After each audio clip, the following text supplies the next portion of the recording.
സ്നേഹമുള്ളവരെ, ഈ ശുശ്രൂഷയ്ക്ക് വേണ്ടി നമുക്കൊരു മിനിറ്റ് നേരം ശാന്തമായി കണ്ണുകളടച്ച് നമ്മുടെ ജീവിതങ്ങളെ, നമ്മുടെ കുടുംബങ്ങളെ, നമ്മുടെ ദേശത്തെ കർത്താവിനെ ഏൽപ്പിച്ചുകൊണ്ട് നമുക്ക് ഈ പ്രഭാതത്തിൽ ദൈവത്തോട് നന്ദി പറഞ്ഞ് പ്രാർത്ഥിക്കാനായി ഒരു നിമിഷം കണ്ണുകളടച്ച് കരങ്ങളെ യാചന രൂപത്തിൽ പിടിച്ച് നമുക്ക് പ്രാർത്ഥിക്കാം.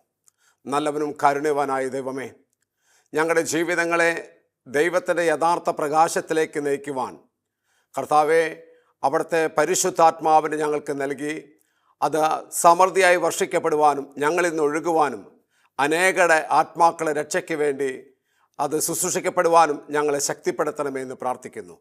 പരിശുദ്ധ അമ്മേ, ദൈവമാതാവേ, ഈ ശുശ്രൂഷയിൽ ഇത് കേൾക്കുന്നവരിൽ അമ്മയുടെ പ്രത്യേക സാന്നിധ്യവും ഈ ശുശ്രൂഷ ഒരു അനുഗ്രഹമായി തീരുവാൻ അമ്മയുടെ മാധ്യസ്ഥം തേടി ഞങ്ങൾ പ്രാർത്ഥിക്കുകയാണ്. നന്മ നിറഞ്ഞ മറിയമേ സ്വസ്തി, കർത്താവ് അങ്ങയുടെ കൂടെ സ്ത്രീകളിൽ അങ്ങ് അനുഗ്രഹിക്കപ്പെട്ടവളാകുന്നു. അങ്ങയുടെ ഉദരത്തിൻ്റെ ഫലമായി ഈശോ അനുഗ്രഹിക്കപ്പെട്ടവനാകുന്നു. പരിശുദ്ധ മറിയമേ തമ്പുരാൻ്റെ അമ്മേ, പാപികളായ ഞങ്ങൾക്ക് വേണ്ടി എപ്പോഴും ഞങ്ങളുടെ മരണസമയത്തും തമ്പുരാനോട് അപേക്ഷിക്കണമേ. ആമേൻ. പിതാവിൻ്റെയും പുത്രൻ്റെയും പരിശുദ്ധാത്മാവിൻ്റെയും നാമത്തിൽ ആമേൻ. Praise the lord. ഹല്ലേലൂയ. ഈശോയിൽ ഏറ്റവും സ്നേഹമുള്ളവരെ, ഇന്ന് നമ്മൾ ധ്യാനിക്കുന്നത് നമ്മുടെ മാനസാന്തര ജീവിതത്തെക്കുറിച്ചാണ്. നമുക്കറിയാം, യഥാർത്ഥമായ മാനസാന്തരങ്ങൾ ഇനിയും ലോകത്തിലും ഭവനങ്ങളിലും ദേശത്തും നടക്കേണ്ടിയിരിക്കുന്നു. യഥാർത്ഥമായ മാനസാന്തരം നമ്മൾ കണ്ടെത്തുമ്പോൾ നമുക്കുണ്ടാകുന്നൊരു ആനന്ദം നമുക്ക് ദൈവത്തോടൊപ്പമുള്ള ഒരു വാസമുറപ്പിക്കാൻ നമുക്ക് കഴിയും. മത്തായിയുടെ സുവിശേഷത്തിൽ 3-ാമത്തെ അധ്യായത്തിൽ 2-ാമത്തെ തിരുവചനം ഇപ്രകാരം പറഞ്ഞു വയ്ക്കുന്നു: മാനസാന്തരപ്പെടുവിൻ, ദൈവരാജ്യം സമീപിച്ചിരിക്കുന്നു. ഈ വചനം നമ്മൾ ധാരാളം ശ്രവിച്ചിട്ടുണ്ട്, കേട്ടിട്ടുണ്ട്. എന്നാൽ പ്രിയപ്പെട്ടവരെ, മാനസാന്തരം എന്ന് പറഞ്ഞാൽ നമുക്കറിയാം, നമ്മൾ ആയിരിക്കുന്ന അവസ്ഥയെ മനസ്സിലാക്കിക്കൊണ്ട് ദൈവത്തോടൊപ്പമുള്ള ഒരു വാസം, ഒരു സഞ്ചാരം, അതാണ് യഥാർത്ഥമായ മാനസാന്തരം.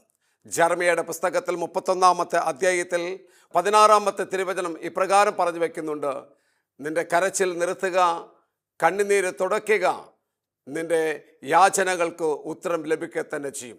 പ്രിയപ്പെട്ടവരെ, ഈ ലോകത്ത് ഒരുപാട് ആത്മഹത്യകളും, ഈ ലോകത്ത് ഒരുപാട് കുടുംബ തകർച്ചകളും, മനുഷ്യൻ പാപത്തിൽ നിന്ന് പാപത്തിലേക്ക് കടന്നു പോകുന്ന ഒരുപാട് മണിക്കൂറുകൾ, ദിവസങ്ങളാണ് നമ്മൾ പത്രങ്ങളിലും ടെലിവിഷനിലും കാണുന്നത്. എത്രമെത്ര ആളുകളാണ് ആത്മഹത്യ ചെയ്യുന്നത്. എന്നാൽ നിന്നെ സ്നേഹത്തോടെ വിളിക്കുന്ന, നിന്നെ മാറോട് ചേർത്ത് വെക്കുന്ന ഒരു അപ്പനെ നമുക്കുണ്ട്, ഒരു യേശു നമുക്കുണ്ട്. ആ യേശുവാണ് പറയുന്നത്, യഥാർത്ഥത്തിൽ ഞാനും നിങ്ങളും മാനസാന്തരത്തിലേക്ക് നയിക്കപ്പെടണമെന്ന്. കർത്താവിൻ്റെ നാമത്തിൽ നമുക്ക് ദൈവത്തിലേക്ക് തിരിക്കാം ഈ മണിക്കൂറുകൾ. പ്രിയപ്പെട്ടവരെ, നമ്മുടെ ജീവിതം അത് ദൈവത്തോടൊപ്പം സഞ്ചരിക്കണമെങ്കിൽ നമുക്ക് ദൈവഭക്തിയുടെ ഉറവുണ്ടാകണം. യെശയ്യാ 40:31 പറയുക: ദൈവത്തിൽ ആശ്രയിക്കുന്നവർ വീണ്ടും ശക്തി പ്രാപിക്കും. എന്താണ് ദൈവത്തിൽ ആശ്രയിക്കുന്നവർ എന്ന് പറഞ്ഞാൽ? പ്രിയപ്പെട്ടവരെ, ദൈവത്തോടൊപ്പമുള്ള ഒരു വാസം മാത്രമല്ല, ഒരുപക്ഷെ നമ്മുടെ ജീവിതത്തിൽ ഈ ലോകത്തോടൊപ്പം മനുഷ്യൻ്റെ ബുദ്ധിയിൽ ജീവിച്ച് കടന്നുപോയ കാലങ്ങൾ ഉപേക്ഷിച്ച് കർത്താവരെ ദൈവത്തിൽ ആശ്രയിക്കണം. ദൈവത്തിൽ ആശ്രയിക്കുന്നവർ വീണ്ടും ശക്തി പ്രാപിക്കും. അതിനുശേഷം വചനം പൂർത്തീകരിക്കുന്നത് എങ്ങനെയാണ്? അവർ കഴുകനെ പോലെ ചിറകടിച്ചുയരും. അവർ കഴുകനെ പോലെ ചിറകടിച്ചുയരും. അവർ നടന്നാൽ ക്ഷീണിക്കയില്ല, ഓടിയാൽ തളരില്ല. ദൈവത്തിൻ്റെ പ്രോമസ് വചനമാണ് പ്രിയമുള്ളവരേത്. ഈ വചനത്തെ മുറുകെ പിടിച്ച് നമ്മുടെ ജീവിതത്തെ യഥാർത്ഥമായ മാനസാന്തരത്തിലേക്ക് കൂട്ടിക്കൊണ്ടുവരാൻ നാം ഓരോരുത്തരും എന്ത് ചെയ്യണം? പ്രിയപ്പെട്ടവരെ, അതിന് ലൂക്കയുടെ സുവിശേഷത്തിൽ തന്നെ നമുക്കറിയാം, ലൂക്ക 1:6 ഒരു വചനം ഇപ്രകാരം പറഞ്ഞു വെക്കുന്നത്: എലിസബത്ത്, സക്രിയ ദമ്പതിമാർ അവർ ദൈവസന്നിധിയിൽ നീതിനിഷ്ഠരും, അവർ ദൈവസന്നിധിയിൽ സത്യസന്ധരും, കൽപ്പനകൾ കുറ്റമറ്റ വിധം പാലിച്ചവരുമായിരുന്നു എന്ന് വചനം പറയാം. ഈ 3 കാര്യങ്ങൾ ഒരു മനുഷ്യൻ്റെ ജീവിതത്തിൽ പൂർണ്ണമായിട്ട് സ്വീകരിച്ചു കഴിഞ്ഞാൽ നീ യഥാർത്ഥ മാനസാന്തരത്തിലേക്ക് വരും. ഒന്ന്, മാനസാന്തരം എന്ന് പറഞ്ഞാൽ ഞാൻ ആയിരിക്കുന്ന അവസ്ഥ എന്തെന്ന് തിരിച്ചറിയുക. ഞാനും നിങ്ങളും പാപത്തിൻ്റെ ചെളികൂട്ടിൽ കഴിഞ്ഞവരാണ്, പാപത്തിൻ്റെ വഴികൾ സഞ്ചരിച്ചതാ. ഈ പാപത്തിൻ്റെ വഴികളെ ഉപേക്ഷിക്കാനാണ് യഥാർത്ഥ, അത് തിരിച്ചറിയുക എന്നാണ് യഥാർത്ഥമായ മാനസാന്തരം. അതിനുശേഷം പ്രിയപ്പെട്ടവരെ, നമ്മളെ ദൈവത്തോടൊപ്പം സഞ്ചരിക്കുന്ന, അത് നമുക്കറിയാം, ലൂക്കയുടെ സുവിശേഷത്തിൽ തന്നെ 15-ാം അധ്യായത്തിൽ ഒരു വ്യക്തി ജീവിതത്തെക്കുറിച്ച് കർത്താവ് പറയുന്നുണ്ട്: ധൂർത്തനായ പുത്രൻ, അവൻ തൻ്റെ പിതാവിൽ നിന്ന് സകല സമ്പത്തും അടിച്ച് ലോകത്തിൻ്റെ മഹാസുഖങ്ങളിലേക്ക് പുറപ്പെട്ടവൻ. ആ സുഖങ്ങളെക്കുറിച്ച് ആ വചനഭാഗം ധ്യാനിക്കുമ്പോൾ വ്യക്തമായി നമുക്ക് മനസ്സിലാക്കാൻ പറ്റും. നമ്മുടെ ശരീരത്തിൻ്റെ മനസ്സിൻ്റെ സുഖങ്ങളിൽ അത് പാപമായി മാറി, അത് പാപത്തിൻ്റെ അവസ്ഥകളിലേക്ക് ചെന്ന് ചാടി അവസാനം പ്രിയപ്പെട്ടവരെ ദൈവവും അവനും തമ്മിലുള്ള ആ വേർപാട് മതിൽക്കെട്ടിൻ്റെ അപ്പുറത്തും ഇപ്പുറത്തുമാകുന്ന രീതിയിലായി. എന്നാൽ പ്രിയപ്പെട്ടവരെ, ദൈവത്തിൻ്റെ ആത്മാവ് തന്നെ ആ മനുഷ്യനെ വീണ്ടെടുക്കുവാൻ അവിടെ ആ ദേശത്തൊരു വലിയ ക്ഷാമം കൊടുക്കുന്നതായിട്ട് അവിടെ പറയുന്നുണ്ട്. നമ്മൾ ആ വചനം ധ്യാനിക്കുമ്പോൾ ആ ദേശത്ത് വലിയ ക്ഷാമമുണ്ടായി എന്നാണ് പറഞ്ഞു വെക്കുന്നത്. ആ ക്ഷാമം സത്യത്തിൽ അവൻ ചെന്നുപെടുന്നത് അവന് ഏതവസ്ഥയാണ്? പാപത്തിൽ മുങ്ങിക്കുളിച്ചുകൊണ്ട് ഈ ലോകത്തിൻ്റെ സുഖമോകൾ കടന്നുപോയിക്കൊണ്ട് പ്രിയപ്പെട്ടവരെ തമ്പുരാൻ തന്നെ വഴിയൊരുക്കാണ്. ദാരിദ്ര്യം, ഞെരുക്കം, അവൻ്റെ കയ്യിലെ സമ്പത്തെല്ലാം നഷ്ടപ്പെട്ട് കഴിഞ്ഞപ്പോൾ ആ ദേശത്തൊരു മനുഷ്യൻ്റെ അടുത്ത് അഭയം തേടി അവൻ അവരെ പന്നികളെ മേക്കുന്ന സ്ഥലത്തേക്ക് വിട്ടു അത്രേ. പ്രിയമുള്ളവരെ, നമ്മൾ ധ്യാനിക്കപ്പോഴാണ് സുബോധമെന്ന പരിശുദ്ധാത്മാവ് നമ്മളിലേക്ക് സുബോധം തരിക. യഥാർത്ഥമായ ഒരു മാനസാന്തരം. ഞാൻ പാപത്തിലാണ് തിരിച്ചറിഞ്ഞത്, വെറുത്തുപേക്ഷിക്കണം. ഞാൻ പാപത്തിൽ അറിഞ്ഞ് മനസ്സിലാക്കി കഴിഞ്ഞാൽ അത് വെറുത്തുപേക്ഷിച്ച് കഴിഞ്ഞാൽ എൻ്റെ അപ്പനോടൊപ്പം തിരിച്ചു ചെല്ലുന്ന അവിടെ നമുക്കറിയാം. വചനം വായിക്കുമ്പോൾ അവൻ തൻ്റെ പിതാവിലേക്ക് തിരിക്കുകയാണ്. ആ പിതാവ് അകലെ നിന്ന് കണ്ടെത്തുക, അകലെ നിന്ന് കാണുന്ന തൻ്റെ നഷ്ടപ്പെട്ട പുത്രനെ നമുക്കൊക്കെ അറിയുന്ന വചനമാ. പ്രിയപ്പെട്ടവരെ, ഇതാണ് യഥാർത്ഥമായ അപ്പൻ. നമ്മുടെ കർത്താവല്ലേ? ആ അപ്പൻ നമ്മളെ കാത്തിരിക്കുന്നവനല്ലേ? എത്ര പ്രായാഗത്യത്തിൽ എത്ര ഇതായിരുന്നു. നീ ആത്മഹത്യ ചെയ്യരുത്. പാപത്തിൽ നിന്ന് കടബാധ്യത വന്നോ, പാപത്തിൽ നിന്റെ കുടുംബം തകർന്നുവോ, പാപത്തിലായിരിക്കുമ്പോൾ നിനക്ക് എന്തെല്ലാം സംഭവിച്ചു, അതാണ് നിന്റെ മരണത്തിലേക്ക് ആത്മഹത്യത്തിലേക്ക് നയിക്കുന്നതെങ്കിൽ പ്രിയപ്പെട്ടവരെ, ഉറപ്പായിട്ടും നിങ്ങൾക്ക് യേശുവചനം ഉറപ്പ് നൽകുകയാണ്, നിങ്ങൾ തിരിച്ചു വരിക. അവൻ വീണ്ടെടുക്കുന്ന ഒരു ദൈവമാണ്. ഹാലലൂയ ഒന്ന് പറഞ്ഞേ, ഹാലലൂയ. പ്രിയമുള്ളവരെ, എനിക്ക് എൻ്റെ ജീവിതത്തിൽ 30 വർഷം മുൻപ് മാരകമായ തിന്മയിൽ അകപ്പെട്ട ഒരു വ്യക്തിയാണ് നിങ്ങളുടെ മുമ്പിൽ നിൽക്കുന്നത്. മാരകമായി എന്ന് പറഞ്ഞാൽ ഒരുപാട് പാപത്തിൻ്റെ മേഖലകളിലും ഒരുപാട് ഗുണ്ടായുസത്തിൻ്റെ മേഖലയിലും കടന്നുപോയി കേസും കൂട്ടമായി നടക്കുന്ന ഒരു ജീവിതം. ആ ജീവിതത്തിലേക്ക് യഥാർത്ഥമായി സുബോധം എനിക്ക് നൽകുന്നത് പ്രിയപ്പെട്ടവരെ വിവാഹം എന്ന കുദാശ വഴിയാണ്. വിവാഹത്തിലേക്ക് പ്രവേശിച്ച ആ ജീവിത സഖി തൻ്റെ ജീവിതത്തിലേക്ക് പ്രവേശിച്ചു കഴിഞ്ഞപ്പോൾ പ്രിയപ്പെട്ടവരെ, ഞങ്ങൾക്ക് പരസ്പരം ഐക്യപ്പെടാൻ കഴിയാതെ എപ്പോഴും വഴക്കും തല്ലുമായി കഴിയുന്ന ഓരോ രാത്രികൾ, ഓരോ പ്രഭാതങ്ങൾ, ദൈവമില്ലാത്ത ജീവിതങ്ങൾ. എന്നാൽ പ്രിയപ്പെട്ടവരെ, എൻ്റെ ജീവിത സഖി ഒരു നാൾ ഡിവൈൻ ധ്യാന കേന്ദ്രത്തിലേക്ക് എന്നെ കൂട്ടിക്കൊണ്ടുവന്ന് ധ്യാനത്തിൽ പങ്കെടുക്കാൻ നിർബന്ധിക്കുകയാണ്. എനിക്ക് ധ്യാനമോ വചനമോ ഒന്നും അറിയില്ല, അതിനോട് താല്പര്യമില്ല. എന്നാൽ പ്രിയപ്പെട്ടവരെ, എൻ്റെ പങ്കാളി അവളുടെ കണ്ണുനീരിൻ്റെ പ്രാർത്ഥനയായി ആ ഡിവൈൻ ധ്യാന സെൻറ്ററിൽ വരികയാണ്. അവിടെയാണ് ആ വചനത്തിൻ്റെ മുമ്പിൽ മുട്ടുകുത്താൻ 2 നാൾ 3 നാൾ ഇങ്ങനെ അലസനായി നടന്നു. എന്നാൽ 4-ാമത്തെ സുബോധത്തിന്, നേരത്തെ പറഞ്ഞ സുബോധം എന്ന് പറഞ്ഞ ആ ധൂർത്തനുണ്ടാകുന്ന പോലെ തലയിൽ ഒരു ട്യൂബ് ലൈറ്റ് വീണത് ഒരു അനുഭവമായിരുന്നു. അത് പരിശുദ്ധാത്മാവിൻ്റെ ശക്തിയായിരുന്നു. പ്രിയപ്പെട്ടവരെ, പല സമയത്തും പല കാര്യങ്ങളിലും ജാഗ്രതയായിട്ട് ശ്രദ്ധിച്ചടക്കം വചനം കേൾക്കാനായിട്ട് കഴിയുന്നില്ല. അങ്ങനെ ഭക്ഷണ സമയത്ത് പുറത്തേക്ക് ഇറങ്ങിയപ്പോൾ അവിടെ നമുക്കൊരു ഗ്രോട്ടയുണ്ട്. ആ ഗ്രോട്ടയുടെ മുമ്പിൽ കരങ്ങൾ വിരിച്ചു പിടിച്ചൊരു സ്ത്രീ പ്രാർത്ഥിക്കുക. അതെൻ്റെ ജീവിത സഖിയാണെന്ന് എനിക്ക് മനസ്സിലായില്ല. അങ്ങോട്ട് പോയി നോക്കി ഇങ്ങോട്ട് തിരിച്ചു വരുമ്പോഴാണ് മനസ്സിലായത് എൻ്റെ പങ്കാളിയാണെന്ന്. അവരുടെ പ്രാർത്ഥനയാണ് എന്നെ യഥാർത്ഥത്തിൽ മാനസാന്തരത്തിലേക്ക് നയിച്ചത്. പ്രിയപ്പെട്ടവരെ, അവരുടെ പ്രാർത്ഥനയാണ് ആ 4 ദിവസത്തെ ധ്യാനത്തിൽ ഡിവൈൻ സെൻറ്ററിൽ നിന്ന് ലഭിച്ച നല്ലൊരു കുമ്പസാരം, തൻ്റെ പാപത്തെ ഏറ്റുപറയുന്ന ഒരു അനുഭവം.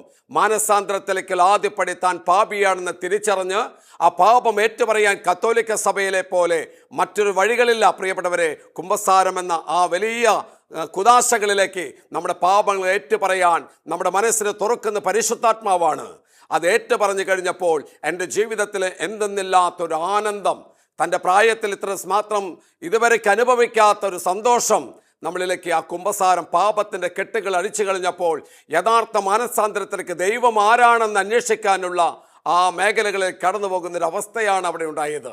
പ്രിയപ്പെട്ടവരെ, പിന്നീട് ആ കുമ്പസാരക്കുട്ടിൽ വെച്ച് ബഹുമാനപ്പെട്ട വൈദികൻ വിശുദ്ധ ഗ്രന്ഥം കയ്യിൽ തന്നിട്ട് പറഞ്ഞു, മകനെ, നിന്റെ പാപങ്ങളെ കണക്കിലെടുക്കാത്തൊരു ദൈവത്തെയാണ് നിനക്ക് ഈ ആശ്രമത്തിൽ, ഈ ധ്യാന കേന്ദ്രത്തിൽ നിന്ന് കർത്താവ് തരുന്നത്.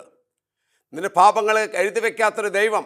എന്നാൽ ദൈവത്തെ തിരിച്ചറിഞ്ഞ നീയെ, പാപത്തെ ഉപേക്ഷിച്ച നീയെ, മാനസാന്തരത്തിൻ്റെ ആദ്യ പടികളിൽ കടന്നു വന്ന നീയെ, ഇനി യഥാർത്ഥമായ ആയിരിക്കേണ്ട അവസ്ഥ എന്താണെങ്കിൽ അത് ആത്മാക്കളെ രക്ഷയ്ക്ക് വേണ്ടി പ്രവർത്തിക്കണം. മറ്റോ തകർന്നു കിടക്കുന്ന പാപത്തിൻ്റെ അടിമത്തത്തിൽ കിടക്കുന്നവരെ ഞാനും നിങ്ങൾ അനുഭവിച്ച ദൈവത്തെ പങ്കുവെക്കലാണ് ആയിരിക്കുന്ന അവസ്ഥ, ദൈവത്തോടൊപ്പമുള്ള വാസം എന്ന് പറഞ്ഞത് ആയിരിക്കുന്ന അവസ്ഥ എന്ന് പറഞ്ഞ പാപമായിരിക്കുന്ന അവസ്ഥ തിരിച്ചറിഞ്ഞ് അത് പാപസങ്കീർത്തനങ്ങൾക്ക് ശേഷം പ്രിയപ്പെട്ടവരെ പിന്നെ ദൈവത്തോടൊപ്പമുള്ള വാസം അത് ദൈവത്തോടൊപ്പമുള്ള ജീവിതമാണ്. അത് ആത്മാക്കളെ രക്ഷ എന്ന് പറഞ്ഞാൽ അനേകരെ ദൈവത്തിലേക്ക് അടുപ്പിക്കുന്ന ഇതൊരു വരമാണെന്ന് നമുക്ക് തിരിച്ചറിയായിരുന്നില്ല. എന്നാൽ പ്രിയപ്പെട്ടവരെ പിന്നീട് ഈ ധ്യാന കേന്ദ്രത്തിൽ നിന്ന് ഇറങ്ങിച്ചെന്ന് ഞാൻ ഏത് പാപത്തിൻ്റെ മേഖലകളിലാണ് ആളുകളുമായിട്ട് ഇടപെട്ടിരുന്നെങ്കിൽ ആ വ്യക്തികളോട് നമ്മെ സ്നേഹിക്കുന്ന ദൈവത്തെക്കുറിച്ച് നമ്മളെ കാത്തിരിക്കുന്ന ഒരു ദൈവമുണ്ട് എന്ന ബോധ്യം മറ്റുള്ളവർക്ക് പറഞ്ഞു കൊടുക്കുമ്പോൾ പ്രിയപ്പെട്ടവരെ ഒരുപാട് ധ്യാനങ്ങൾ കൂടിയിട്ട് പോകാൻ മടിയുള്ളവരും കൂടിയിട്ട് തിരിച്ചറിവില്ലാണ്ടിരിക്കുന്നവരൊക്കെ ഇങ്ങനെ കൂട്ടം കൂട്ടമായി ധ്യാനങ്ങൾക്ക് കൊണ്ടുപോവുക. വണ്ടി വിളിച്ച് വിവിധ ധ്യാന കേന്ദ്രങ്ങളിലേക്ക് ഞങ്ങൾ കൊണ്ടുപോകും. പ്രിയപ്പെട്ടവരെ അങ്ങനെ ധ്യാനങ്ങളിലേക്ക് ഒരുപാട് ആളുകളെ കുമ്പസാരക്കുട്ടിലേക്ക് അടുപ്പിക്കും. യഥാർത്ഥമായ മാനസാന്തരം കിട്ടിക്കഴിയുമ്പോൾ പ്രിയപ്പെട്ടവരെ അനേകരുടെ ആത്മാക്കൾക്ക്, അതാണ് യാക്കോബിന്റെ ലേഖനത്തിൽ പറയുന്നത്. അതിന് 3-ാം അധ്യായത്തിൽ പറഞ്ഞു വെക്കുന്നത് ഇങ്ങനെയാണ്: ഒരുവനെ തെറ്റായ മാർഗത്തിൽ നിന്ന് പിന്തിരിക്കുമ്പോൾ നിന്റെ അനേക പാപങ്ങൾ ക്ഷമിക്കപ്പെടുവത്രേ. പ്രിയമുള്ളവരെ, അനേകരുടെ പാപത്തിൽ നിന്ന് അവരെ പിന്തിരിപ്പിക്കാൻ ഞാനും നിങ്ങൾ പരിശ്രമിക്കുമ്പോൾ കഴിഞ്ഞകാല ജീവിതത്തിൽ നമ്മുടെ പാപങ്ങൾക്കൊരു പരിഹാരമുണ്ടെന്ന് വചനം നമ്മെ പഠിപ്പിക്കുകയാണ്. പ്രിയപ്പെട്ടവരെ, അങ്ങനെ ഒരുപാട് ആളുകളെ കൊണ്ടുവരാൻ തുടങ്ങി. അതുവഴി എൻ്റെ വീട്ടിൽ സമാധാനം കടന്നു വരാൻ തുടങ്ങി. ജീവിത സഖിയുമായിട്ട് രമ്യപ്പെടുവാനും സ്നേഹിക്കുവാനും തുടങ്ങി. ഏത് സ്റ്റെപ്പ് വെച്ചാലും ദൈവത്തിൻ്റെ അനുഗ്രഹങ്ങൾ ഇരട്ടിയായി കടന്നു വരാൻ തുടങ്ങി. പ്രിയപ്പെട്ടവരെ, ഒരുപാട് ആളുകളെ ധ്യാനത്തിലേക്ക് കൂട്ടിക്കൊണ്ടുവരാൻ ശ്രമിച്ചു. മാനസാന്തരത്തിൻ്റെ യഥാർത്ഥമായ അടയാളം അവിടുന്ന് നമുക്കറിയാം. റോമക്കാർക്ക് എഴുതിയ ലേഖനത്തിൽ 8:28 ദൈവത്തെ സ്നേഹിക്കുന്നവർക്ക് അവിടുത്തെ പദ്ധതി അനുസരിച്ച് വിളിക്കപ്പെട്ടവർക്ക് സകലതും നന്മയ്ക്കായി മാറ്റുന്നൊരു ദൈവമുണ്ട്. ദൈവത്തെ സ്നേഹിക്കാൻ നമ്മൾ പഠിക്കുകയാണ് മാനസാന്തരം വഴി. സകല നന്മയ്ക്കായിട്ട് മാറ്റുന്ന ഒരുപാട് ആത്മഹത്യയിൽ കഴിയുന്ന ആളുകളെ ഇന്ന് ജീവിപ്പിക്കാൻ കർത്താവിൻ്റെ വചനത്തെ കൂട്ടുപിടിപ്പിക്കാൻ പ്രിയപ്പെട്ടവരെ ഒരു ചൂണ്ടുപലകയായിട്ട് കർത്താവ് എന്നെ തിരഞ്ഞെടുത്തിട്ടുണ്ട്. ഒരുപാട് കുടുംബങ്ങൾ, ഭാര്യ ഭർത്താക്കന്മാർ തകർന്നിരിക്കുന്ന, അവരെ ഉപേക്ഷിക്കത്തക്ക വിധം വിവിധ സ്ഥലങ്ങളിൽ കോടതി വരാന്തകൾ കയറി നടക്കുന്നവരെ വചനത്തിൻ്റെ അടിസ്ഥാനത്തിൽ ധ്യാന കേന്ദ്രങ്ങളിലേക്ക് കൂട്ടിക്കൊണ്ടുവന്ന് അവരെ ഒന്നിച്ച് ജീവിക്കുന്ന അനുഭവങ്ങളിൽ നിന്നുണ്ട്. യഥാർത്ഥമായിട്ട് പ്രിയപ്പെട്ടവരെ, ഇത് ഒരു വരമായി, ഒരു കൃപയായി, എൻ്റെ പാപത്തിന് പരിഹാരമായി ദൈവം തന്നപ്പോൾ, മാനസാന്തര ജീവിതത്തിലേക്ക് ഞാൻ കടന്നു വന്നപ്പോൾ ദൈവത്തോടൊപ്പമുള്ള ജീവിക്കാനുള്ള, ദൈവത്തോടൊപ്പമുള്ള ആരാധിക്കുമുള്ള ഒരു കൃപയായി മാറുകയാണ്. ഇപ്രകാരമാണ് ഇന്ന് ദൈവം നമ്മോട് ഏവരോടും സംസാരിക്കുന്നത്. അതുകൊണ്ട് പ്രിയപ്പെട്ടവരെ, നമുക്ക് മാനസാന്തര ജീവിതത്തിലേക്ക് തിരിച്ചു വന്ന് യഥാർത്ഥമായി ദൈവത്തോടൊപ്പം ആനന്ദിക്കാം. അതാണ് നേരത്തെ പറഞ്ഞ ആ ധൂർത്തനായ പുത്രൻ പിന്നീട് തൻ്റെ പിതാവിലേക്ക് തിരിച്ചു ചെന്ന്, നമുക്കറിയാം, അവന് മുദ്രമോതിരവും വസ്ത്രമൊക്കെ കൊടുത്ത് കൊഴുത്ത കാളയെ വെട്ടിയിട്ട് ഭക്ഷണ പദാർത്ഥങ്ങൾ നഷ്ടപ്പെട്ടതിനെ തിരിച്ചു കിട്ടുന്നൊരു ആനന്ദത്തെക്കുറിച്ച്. അതുപോലെ തന്നെ ലൂക്കോസ് സുവിശേഷത്തിൽ പറഞ്ഞു വെക്കുന്നുണ്ട് പ്രിയപ്പെട്ടവരെ, 10 നാണയത്തിൻ്റെ ഉപമയിൽ നമുക്കൊക്കെ സുപരിചിതമായ വചനങ്ങൾ, വളരെ ലഘുവായിട്ടുള്ള വചനങ്ങൾ പെട്ടെന്ന് നമ്മുടെ ഹൃദയത്തിലേക്ക് സ്പർശിക്കാനാണ് ഞാനിത് പറയുക. അവിടെ പറയാം, 10 നാണയങ്ങൾ ഉള്ള ഒരു സ്ത്രീ ഒന്ന് നഷ്ടപ്പെട്ട് കഴിഞ്ഞാൽ നിങ്ങളിൽ ആരാണ് വിളക്കുകളത്തെ അടിച്ചുവാരി അത് കണ്ടെത്തുവോളം അന്വേഷിക്കാത്തത്? പ്രിയപ്പെട്ടവരിൽ ആരെക്കുറിച്ചാണ് പറയുന്നത്? നമ്മൾ ഓരോരുത്തരെയും കുറിച്ചാണ് പറയുന്നത്. ഈശോ അപ്രകാരം അന്വേഷിച്ചു കൊണ്ടിരിക്കുക. കർത്താവ് നമ്മുടെ കറകളെ കഴുകി വിശുദ്ധീകരിക്കാൻ അന്വേഷിക്കുക. എന്നിട്ട് പറയാ, വചനം പൂർത്തീകരിക്കുന്നത് എങ്ങനെയാണ്? അത് കണ്ടുകിട്ടി കഴിയുമ്പോൾ നിങ്ങൾക്കുണ്ടാകുന്നൊരു ആനന്ദമല്ലേ, അത് സ്വർഗത്തിൽ മുതൽക്കൂട്ടാണ്. പ്രിയപ്പെട്ടവരെ, യഥാർത്ഥമായി നമ്മുടെ തിരിച്ചുവരവാണ് ഈ മാനസാന്തരം എന്ന് പറയുന്നത്. അതുവഴി ഞാനും നിങ്ങൾ ദൈവത്തോടൊപ്പം സഞ്ചരിക്കുമ്പോൾ നമുക്ക് അനേക ആത്മാക്കളെ ദൈവത്തിലേക്ക് അടുപ്പിക്കാനുള്ള ഒരു കൃപയെ തരുമ്പോൾ നിന്റെ തലമുറ അനുഗ്രഹിക്കുന്നതായി കാണാൻ പറ്റും. പ്രിയപ്പെട്ടവരെ, ഞാനത് അനുഭവിച്ചു കൊണ്ടിരിക്കുക. എൻ്റെ മക്കൾ ജോലിയിലേക്ക് പ്രവേശിച്ചു. എൻ്റെ മക്കൾക്ക് നല്ല പങ്കാളിയെ കിട്ടി. എനിക്ക് ഭവനം പോലും ഉണ്ടായിരുന്നില്ല. വാടക കൊടുക്കാതെ പല പ്രാവശ്യം ഇറക്കി വിട്ടതാ. എന്നാൽ പ്രിയപ്പെട്ടവരെ, ദൈവത്തെ അറിഞ്ഞതിന് ശേഷം പല അനുഗ്രഹങ്ങളും നമുക്ക് ലഭിച്ചതിൽ ഒരു അനുഗ്രഹമാണ് സ്വന്തമായൊരു വീട്. കടങ്ങൾ വീട്ടുവാൻ മക്കളുടെ വരുമാനം ഉയർത്തി ദൈവത്തോടൊപ്പം വാസമർപ്പിച്ച് അനുദിനം വിശുദ്ധ കുർബാനയിലേക്ക് ആദരവ് പ്രകടിപ്പിച്ചു. വിശുദ്ധ കുർബാനയില്ലാത്ത ദിനങ്ങളില്ല. എല്ലാ ദിവസവും 30 വർഷക്കാലമായിട്ട് പ്രിയപ്പെട്ടവരെ, ഇതുവരേക്കും വിശുദ്ധ കുർബാന മുടങ്ങിയതായിട്ട് എൻ്റെ ഓർമ്മയിലില്ല. വിശുദ്ധ കുർബാന മനസ്സാന്തരപ്പെട്ടിരിക്കുന്ന ഒരു വ്യക്തിക്ക് വിശുദ്ധ കുർബാനയിലാണ് പങ്കെടുക്കേണ്ടത്. വിശുദ്ധ കുർബാനയിൽ അനുദിനം നീ സഞ്ചരിക്കുമ്പോൾ ഒരുപാട് അനുഗ്രഹങ്ങൾ. ഈ അടുത്ത കാലത്ത് ഒരു മനുഷ്യൻ ആത്മഹത്യ ചെയ്യാനായിട്ട് ഒരു ദിവസം ഇങ്ങനെ പരിശ്രമിച്ചിട്ട് ഹോസ്പിറ്റലിൽ എടുക്കുക. അപ്പോൾ ഹോസ്പിറ്റലിൽ പൊതിച്ചോറ് കൊടുക്കുന്ന ഒരു ശുശ്രൂഷയിലേക്ക് കടന്നു ചെന്നപ്പോൾ അവിടുത്തെ ജോയ് എന്ന് പറഞ്ഞ ഒരു ഇതുപോലെ തന്നെ മാനസാന്തരപ്പെട്ട രോഗികളെ കുളിപ്പിക്കുകയും അതുപോലെ ക്ലീൻ ചെയ്യുന്ന ഒരു മനുഷ്യന് ഇവിടെ തൃശ്ശൂരിലുള്ള മെഡിക്കൽ കോളേജിൽ അദ്ദേഹം പറഞ്ഞു, ബ്രദറെ ഒന്ന് ഈ മനുഷ്യനോട് സംസാരിക്കാൻ. പ്രിയപ്പെട്ടവരെ, ഈ മനുഷ്യന് നിസ്സാരമായി 1,00,000 രൂപ കടബാധ്യതയുള്ളൂ. അതിന് തൻ്റെ ജീവിതം നഷ്ടപ്പെടുത്താൻ ശ്രമിച്ചിട്ട് മരിക്കാതെ, അദ്ദേഹം ആശുപത്രിയിൽ വിഷം കുടിച്ചിട്ട് മരിക്കാതെ ഹോസ്പിറ്റലിൽ 1,00,000 രൂപയുള്ളൂ നിൻ്റെ ജീവന് വില. 1,00,000 രൂപയുള്ള പ്രിയ സഹോദര, നിൻ്റെ ജീവൻ്റെ വില. കർത്താവ് നമുക്ക് ജീവൻ തന്നിരിക്കുന്നത് പ്രിയപ്പെട്ടവരെ, അത് വിലയിടാൻ കഴിയില്ല. അത്രമാത്രം തൻ്റെ സ്വജീവൻ തന്നെയാണ് കർത്താവ് നമുക്ക് നൽകിയത്. പ്രിയപ്പെട്ടവരെ, ആ മനുഷ്യനോട് പറഞ്ഞു ബോധ്യപ്പെടുത്തി ധ്യാനം കൂട്ടി ഇന്ന് സുഖമായി അദ്ദേഹം കുടുംബം ജീവിക്കുന്ന കാണും. അനുദിന കുർബാനയിലേക്ക്, പ്രാർത്ഥന കൂട്ടായ്മയിലേക്ക് വരുന്നത് കാണുമ്പോൾ, വർഷത്തിലൊരു ധ്യാനം കൂടാൻ മക്കളോടൊപ്പം വരുന്നത് കാണുമ്പോൾ സന്തോഷമാണ്. കാരണം പ്രിയപ്പെട്ടവരെ, കർത്താവിൻ്റെ ഉപകരണമായി മാനസാന്തരപ്പെട്ട് നമ്മൾ ഓരോരുത്തരുമായിത്തീരുമ്പോൾ, ഒരു ആത്മാവ് രക്ഷപ്പെടുമ്പോൾ, പ്രിയപ്പെട്ടവരെ, നമുക്ക് ഈ ഭൂമിയിൽ തന്നെ സന്തോഷിക്കുവാനും ഈ ഭൂമിയിൽ തന്നെ ആനന്ദിക്കുവാൻ നമ്മുടെ കണ്ണുകൾ ദൈവം അനുവദിക്കും. അതുകൊണ്ട് പ്രിയപ്പെട്ടവരെ, നിങ്ങളുടെ ജീവിതത്തിൽ യഥാർത്ഥമായ മാനസാന്തരത്തിലേക്ക് തിരിച്ചു വരുവാൻ കർത്താവ് നമ്മെ വിളിക്കുക. യഥാർത്ഥമായ മാനസാന്തരത്തിലേക്ക് തിരിച്ചു വന്ന് നമ്മൾ യഥാർത്ഥ ശുശ്രൂഷകളിലേക്ക് തിരിച്ചു വരണം. നമ്മുടെ പാപങ്ങളെ കണക്കെടുക്കാതെ, പാപങ്ങൾ എഴുതി വയ്ക്കാത്തൊരു ദൈവത്തെയാണ് ഞാനും നിങ്ങളും ആരാധിക്കുന്ന സത്യം നമ്മൾ തിരിച്ചറിയണം. ഹാലേലൂയ, ഉറക്കെ പറഞ്ഞ ഹാലേലൂയ. കാരണം ഇതാണ്, റോമക്കാർക്ക് എഴുതിയ 5:8, നാം പാപികളായിരിക്കെ ക്രിസ്തു നമുക്ക് വേണ്ടി മരിച്ചു നമ്മോടുള്ള തൻ്റെ സ്നേഹം പ്രകടമാക്കി. നാം പാപിയായിരിക്കെ നമ്മുടെ പാപങ്ങൾക്ക് വേണ്ടി മരിച്ചൊരു ദൈവം. അങ്ങനെയാണ് ഈ ദൈവം നമ്മോട് സ്നേഹം പ്രകടമാക്കിയത്. ഏത് ദൈവമാണ് പ്രിയപ്പെട്ടവരെ? ഏത് ദൈവമാണ് മനുഷ്യന് വേണ്ടി, പാപികൾക്ക് വേണ്ടി സ്വയം ബലിയായത്? അത് യേശു ക്രിസ്തു മാത്രമാണ്. അതുകൊണ്ട് പ്രിയപ്പെട്ടവരെ, നിങ്ങൾ ഒരിക്കലും ജീവൻ എടുക്കരുത്, ഒരിക്കലും ആത്മഹത്യ ചിന്തിക്കരുത്. നിനക്ക് മാനസാന്തരത്തിനൊരു ഇടമുണ്ട്. വചനം നിന്റെ മാനസാന്തരത്തെ കഴുകി വെടപ്പാക്കും. അതുകൊണ്ട് നിനക്കൊരു ജീവിതമുണ്ട്. ജീവിക്കാൻ മരവെച്ച് ആത്മഹത്യ ചെയ്യുമ്പോൾ പലവരും ഇന്ന് മാധ്യമങ്ങൾ തുറക്കുമ്പോൾ പ്രിയപ്പെട്ട എത്രമാത്രം ആത്മഹത്യകളാണ്. യഥാർത്ഥമായ ബോധ്യമില്ലാത്തവരാ. പ്രിയപ്പെട്ടവരെ, ഇത് ശ്രവിക്കുമ്പോൾ നിങ്ങൾ തിരിക്കണം കർത്താവിലേക്ക്. ഇത് ശ്രവിക്കുമ്പോൾ കർത്താവ് നിങ്ങളെ സ്പർശിക്കും. കർത്താവ് ഏത് വിഷയത്തിന് മേലും ഇടപെടുന്നൊരു ദൈവമാണ് നമ്മുടെ ദൈവം. കടബാധ്യത മാറ്റിത്തരും, വചനത്തിൽ ഉറപ്പ് നൽകുന്നുണ്ട്, കുടുംബ സമാധാനം തരും. നീ വിശ്വസിക്കണം. അപ്പോസ്തലർ 16:31 നമുക്ക് സുപരിചിതമായ വചനമല്ലേ? എല്ലാവർക്കും തിരിച്ചറിയ, പക്ഷെ അത് ആഴത്തിൽ ധ്യാനിക്കണം. അവിടെ പറയാം, നീ കർത്താവായ യേശു ക്രിസ്തുവിൽ വിശ്വസിക്കുക, നീയും നിന്റെ കുടുംബവും രക്ഷ പ്രാപിക്കും. അത്രേ, നീ കർത്താവായ യേശുവിൽ വിശ്വസിക്കണമെന്ന്. അത് യഥാർത്ഥ മാനസാന്തരത്തിലേക്ക് വന്നു കഴിഞ്ഞാൽ വിശ്വാസത്തിൻ്റെ മേഖല വർദ്ധിക്കും. അപ്പോൾ അത് കർത്താവിനോടുള്ള വിശ്വാസം വർദ്ധിപ്പിക്കുമ്പോൾ നീ മാത്രമല്ല, നിന്റെ കുടുംബം, നിന്റെ ഭാര്യയും നിന്റെ മക്കളും പ്രിയപ്പെട്ടവരെ കൂട്ടിച്ചേർക്കും ഞാൻ. നിന്റെ ദേശക്കാർ, നിന്റെ അയൽപ്പക്കാർ, ഇടവക്കാർ എല്ലാവരും കർത്താവിന് സാക്ഷികളായി മാറും. ഇതാണ് യഥാർത്ഥ മാനസാന്തരത്തിലേക്ക് നയിക്കുന്നത്. നമ്മുടെ പാപങ്ങൾ ക്ഷമിക്കും. നമുക്കറിയാം, വിശുദ്ധ ബൈബിളിലെ ഏറ്റവും മനോഹരമായ ഒരു രാജാവ് ദാവീദ് രാജാവ്. നമുക്ക് പാപത്തെക്കുറിച്ചൊക്കെ അതിൽ പറഞ്ഞു വെക്കുന്നുണ്ട്. നമുക്കറിയാം 2 സാമുവേൽ 11. എന്നാൽ പ്രിയപ്പെട്ടവർ, അത് പറയാനല്ല ഞാൻ ആഗ്രഹിക്കുന്നത്. മാരകമായ പാപത്തിനടിമപ്പെട്ട ദൈവത്താൽ തിരഞ്ഞെടുക്കപ്പെട്ട ഒരു അഭിഷക്തൻ. എന്നാൽ പ്രിയപ്പെട്ടവരെ, അവിടെ പറയാം, ദാവീദിൻ്റെ പാപങ്ങൾ കർത്താവ് ക്ഷമിച്ചു. ദാവീദിൻ്റെ പാപങ്ങൾ കർത്താവ് ക്ഷമിച്ചു. നീ എത്രമാത്രം ക്രിമിനലാണെങ്കിലും പ്രിയപ്പെട്ടവരെ, ദൈവം ക്ഷമിക്കും. ഈ ദിവസത്തെ തിരുവോണത്തിന് ഡിവൈൻസ് ധ്യാന കേന്ദ്രത്തിൽ ധ്യാനം നടന്നു. അതിന് തൊട്ട് മുൻപ്, ആ ധ്യാനത്തിന് തൊട്ട് മുൻപ് ഒരു വ്യക്തി വന്നിട്ട് നമ്മളോട് ഇങ്ങനെ സംസാരിക്കുക.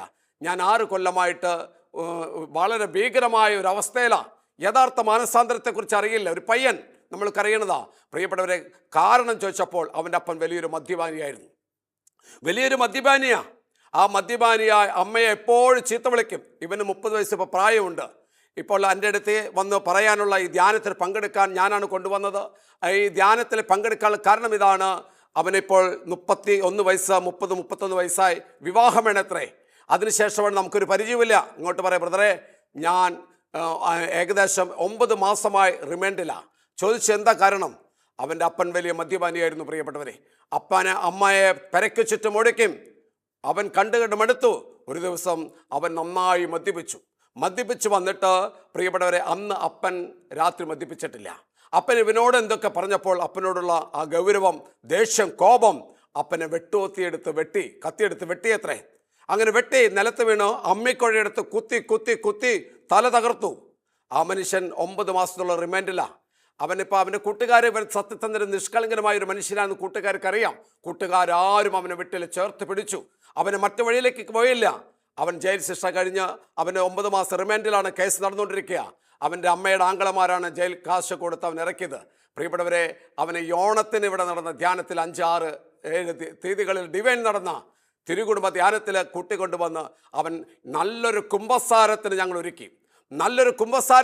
അവൻ ഇറങ്ങിപ്പോകുമ്പോൾ ആനന്ദത്തോടെ പറയുക, ബ്രദറെ, ഈ കാലം എത്ര ഞാൻ എൻ്റെ ദൈവത്തെ മനസ്സിലാക്കിയില്ല. ഇപ്പോൾ ഞാനിതാ എന്നെ സ്നേഹിക്കുന്ന, എന്നെ കാത്തിരിക്കുന്ന ഒരു ദൈവമുണ്ട് എന്ന് ഞാൻ മനസ്സിലാക്കുകയാണ്. അതുകൊണ്ട് പ്രിയപ്പെട്ടവരെ, നമുക്ക് തിരിച്ചു വരാം. നീ എത്രമാത്രം മാരകമായ പാപത്തിന് അടിമപ്പെട്ടവനും, ഞാൻ വീണ്ടും നിങ്ങളോട് പറയാം, നീ ബിസിനസ് നടത്തി ദൈവത്തോട് ചോദിക്കാതെ തകർന്നിരിക്കുന്ന വ്യക്തിയാണോ? കോടികൾ കടബാധ്യതയുണ്ടോ? പ്രിയപ്പെട്ടവരുടെ വിഷയമല്ല. നീ കർത്താവിലേക്ക് വരിക, നീ ദൈവത്തിലേക്ക് വരിക. നിന്റെ കടം വീട്ടും കർത്താവ്. നഷ്ടപ്പെട്ട കുടുംബത്തെ തിരിച്ചു തരും. നീ ആത്മരക്ഷയ്ക്ക് വേണ്ടി നഷ്ടപ്പെട്ട ആത്മാക്കൾക്ക് വേണ്ടി പ്രാർത്ഥിക്കുക. അനുദിനം വിശുദ്ധ കുർബാനിൽ പങ്കെടുത്ത് കർത്താവിനോടൊപ്പം നീ വാസം ഉറപ്പിക്കുമ്പോൾ ദൈവം നിന്നെ വഴി നടത്തും. ഹാലേലൂയ. ഒന്ന് പറഞ്ഞേ, ഹാലേലൂയ. യേശുവേ നന്ദി, യേശുവേ ആരാധന. അതുകൊണ്ട് പ്രിയപ്പെട്ടവരെ, നമുക്ക് കർത്താവിലേക്ക് തിരിക്കുന്ന, ദൈവത്തോടൊപ്പം വാസമർപ്പിക്കുന്ന നമുക്ക് ഒരു ജീവിതത്തെ വാർത്തെടുക്കാൻ ദൈവത്തിൻ്റെ വചനത്തിന് മുമ്പിൽ ഉപവിഷ്ടരാകാം. ദൈവത്തിൻ്റെ വചനമാണ് നമ്മെ വിശുദ്ധീകരിക്കുന്നത്. ദൈവത്തിൻ്റെ വചനമാണ്. അതിന് നീ പഠനമോ വായിക്കാൻ അറിയില്ല, എനിക്ക് വചനം മനസ്സിൽ തങ്ങി നിൽക്കില്ല, ചിലർ പരാതിയാ.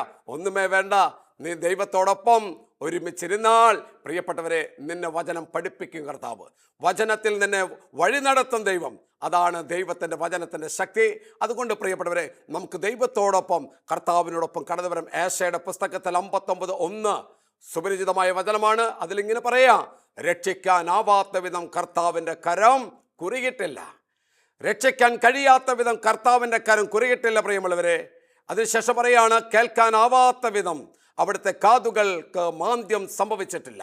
അവിടുത്തെ കാതുകൾക്ക് മാന്ദ്യം. നീ പ്രാർത്ഥിക്കുമ്പോൾ നീ വിചാരിക്കുക കർത്താവ് കേൾക്കുന്നില്ലെന്ന്. കർത്താവിന് രക്ഷിക്കാൻ കഴിയില്ല. ചിലരൊക്കെ അങ്ങനെ, ഇനി ഞാൻ ഒരിക്കലും രക്ഷപ്പെടില്ല സഹോദര, ഒരിക്കലും ഞാൻ രക്ഷപ്പെടില്ല. അത്രമാത്രം മാരകമായ പാപത്തിന് അടിമപ്പെട്ട് കിടക്കുക. പ്രിയപ്പെട്ട, ഇന്ന് യേശു ക്രിസ്തു സാക്ഷികളായി ജീവിക്കുന്ന അനേകരുണ്ട്. പ്രിയപ്പെട്ടവരെ, രക്ഷിക്കാൻ കഴിയാത്ത വിധം കർത്താവിൻ്റെ കരം കുറുകിയിട്ടില്ല കേട്ടോ. കേൾക്കാനാവാത്ത വിധം അവിടുത്തെ കാതുകൾക്ക് മാന്ദ്യം സംഭവിച്ചിട്ടില്ല. അതിനുശേഷം പറഞ്ഞ വചനം എങ്ങനെയാണ്? നിന്നെയും ദൈവത്തെയും അകറ്റിയിരിക്കുന്നത് നിന്റെ അകൃത്യങ്ങളാണ്. ഈ അകൃത്യങ്ങളെ തിരിച്ചറിയലാണ് യഥാർത്ഥമായ മാനസാന്തരം. അതാണ് പാപത്തെ തിരിച്ചറിയുക. ആ പാപം നീ ചുമന്ന് നടക്കരുത്. ആ പാപത്തെ ഏറ്റെടുക്കാൻ കത്തോലിക്ക സഭയിൽ ഒരു പ്രത്യേക കുദാശയുണ്ട്, എല്ലാവർക്കും അറിയാം. എന്നാൽ പ്രിയപ്പെട്ടവരെ, വിദ്യാഭ്യാസമില്ലാത്തവർ, കുടിച്ചും ഉന്മതനായി ജീവിക്കുന്നവർ, ജീവിതത്തിൽ പ്രതീക്ഷയില്ലാത്തവർ, എന്താണ് കുദാശ അറിയാത്തവർ, നമ്മൾ ചേരിയിലേക്ക്, അതുപോലെ ബസ് സ്റ്റാൻഡുകളിലേക്ക് ഇറങ്ങിച്ചെല്ലുമ്പോഴാണ് മനസ്സിലാക്കുന്നത്. അവരോട് പറയാ, കത്തോലിക്ക സഭയിൽ കുമ്പസാരം എന്നൊരു കുദാശയുണ്ട്. ആ കുദാശയിലേക്ക് നിന്ന് പാപങ്ങൾ അർപ്പണം ചെയ്യാൻ മനസ്സ് തുറന്നിരിക്കുന്ന ഒരു വ്യക്തിയുടെ, അത് യേശുവാണ്. അവരിലേക്ക് പൂർണ്ണമായി സമർപ്പണം ചെയ്തു കഴിഞ്ഞാൽ പ്രിയപ്പെട്ടവരെ, കർത്താവുമായിട്ടുള്ള ആ ഒരു ഐക്യത്തിലേക്ക് നമ്മൾ കടന്നു വന്നു കഴിഞ്ഞാൽ നമുക്ക് പൂർണ്ണമായി ഈശോയിലേക്ക് നമ്മെ തന്നെ വിട്ടുകൊടുത്ത് നമുക്ക് ദൈവം ഒരു പുനർജീവൻ വെച്ചിട്ടുണ്ട്. ഇതാണ് പുനർജീവൻ. അതായത് എല്ലാവരാൽ ഉപേക്ഷിക്കപ്പെട്ട് എല്ലാവരാൽ തള്ളപ്പെട്ടിരിക്കുന്ന നമ്മുടെ ജീവിതത്തെ പുനർജീവിക്കുന്ന ഒരു ദൈവം. അതുകൊണ്ട് പ്രിയപ്പെട്ടവർ, നമുക്ക് തിരിച്ചു വരാം. നമുക്ക് യേശുവിലേക്ക് കടന്നു വന്ന് നമ്മുടെ ജീവിതത്തെ, നമ്മുടെ കുടുംബത്തെ പരിപൂർണമായി വചനാധിഷ്ഠിതമായ ഒരു ജീവിതത്തിന് നമുക്ക് ക്രമപ്പെടുത്താം. കുദാശകൾക്ക് ഉൾക്കൊണ്ടുകൊണ്ടൊരു ജീവിതം വാർത്തെടുക്കാൻ നമുക്ക് പരിശ്രമിക്കാം. എന്നെ ശ്രമിച്ചവരെല്ലാവരും ഒരു നിമിഷം കണ്ണുകളടയ്ക്കുക. 2 കരങ്ങൾ യാചന രൂപത്തിൽ പിടിച്ചോ. ഇതാ പരിശുദ്ധാത്മാവ് മാമുദീസയിലൂടെ സ്ഥൈലലാബിനത്തുള്ളിൽ നിന്റെ ഉള്ളിൽ വസിക്കുന്നുണ്ട്. മറ്റൊരു പ്രവൃത്തി, നല്ല പ്രവൃത്തി വഴി വിജാതിരാകട്ടെ, നല്ല പ്രവൃത്തികളെ ആത്മാവിൻ്റെ വരങ്ങൾ നിന്നിലുണ്ട്. നീ പ്രാർത്ഥിച്ചോ. നല്ലവനായ ദൈവത്തിൻ്റെ മുമ്പിൽ, കർത്താവേ, പാപികളായ ഞങ്ങളുടെ മേൽ കരുണ വർഷിക്കണമേ, പാപികളായ ഞങ്ങളുടെ മേൽ കരുണ വർഷിക്കണം. ഞങ്ങളുടെ ജീവിതത്തെ ഞങ്ങൾ തന്നെ നശിപ്പിക്കാതെ, പലപ്പോഴും ജീവിതത്തെ ഞങ്ങൾ നശിപ്പിക്കാൻ തീരുമാനിച്ചവരാണ്. കടബാധ്യത മൂലം, ഞങ്ങളുടെ പാപം ഞങ്ങളെ ഭരണം നടത്തിയത് മൂലം, പരസ്പര ഐക്യമില്ലായ്മ, വെറുപ്പിൻ്റെ, വിദ്വേഷത്തിൻ്റെ മേഖല മൂലം. എന്നാൽ സ്നേഹിക്കുന്നൊരു ദൈവമുണ്ട്. ദൈവം സ്നേഹിക്കുന്നുവെന്ന ബോധ്യം ഞങ്ങൾക്ക് ലഭിക്കുകയായിരുന്നു. നന്ദി പറയുന്നു കർത്താവേ. എല്ലാത്തിനും നന്ദി പറഞ്ഞ് നമുക്ക് സ്തുതിക്കാം. ഹല്ലേലൂയ, ഹല്ലേലൂയ, മക്കളെ സ്തുതിച്ച് പ്രാർത്ഥിക്കട്ടെ. യേശുനാമം വിളിക്കുക, അതാണ് പരിശുദ്ധ നാമം, എല്ലാത്തിനും വിടിപ്പിക്കുന്ന നാമം. Hallelujah, hallelujah, hallelujah. യേശുവേ, ആരാധന, ആരാധന. കർത്താവേ, നന്ദി. പരിശുദ്ധ അമ്മേ, ദൈവമാതാവേ, അമ്മയുടെ വിമല ഹൃദയത്തിൽ ഈ ശുശ്രൂഷകളെ എന്നെ കേട്ടുകൊണ്ടിരിക്കുന്ന എല്ലാവരെയും സമർപ്പിക്കുന്നു. ഈ മണിക്കൂറുകൾ അമ്മ ഇടപെടണമേ. പ്രത്യേകിച്ച് അമ്മയോടൊപ്പം സഞ്ചരിക്കുവാൻ ഞങ്ങളെ പരിപൂർണമായിട്ട് ഏറ്റെടുക്കണമേ. അമ്മയോടൊപ്പം ആയിരിക്കുവാൻ ഞങ്ങളെ കാത്തിരിക്കണമേ. നന്മ നിറഞ്ഞ മറിയമേ സ്വസ്തി, കർത്താവ് അങ്ങയുടെ കൂടെ സ്ത്രീകളിൽ അങ്ങ് അനുഗ്രഹിക്കപ്പെട്ടവളാകുന്നു. അങ്ങയുടെ ഉദരത്തിൻ്റെ ഫലമായ ഈശോ അനുഗ്രഹിക്കപ്പെട്ടവനാകുന്നു. പരിശുദ്ധ മറിയമേ, തമ്പുരാൻ്റെ അമ്മേ, പാപികളായ ഞങ്ങൾക്ക് വേണ്ടി എപ്പോഴും ഞങ്ങളുടെ മരണസമയത്തും തമ്പുരാനോട് അപേക്ഷിക്കണമേ. പിതാവിൻ്റെയും പുത്രൻ്റെയും പരിശുദ്ധാത്മാവിൻ്റെയും നാമത്തിൽ എല്ലാവർക്കും ഈശോ മിശിഹായ്ക്കും സ്തുതിയായിരിക്കട്ടെ. ആമേൻ.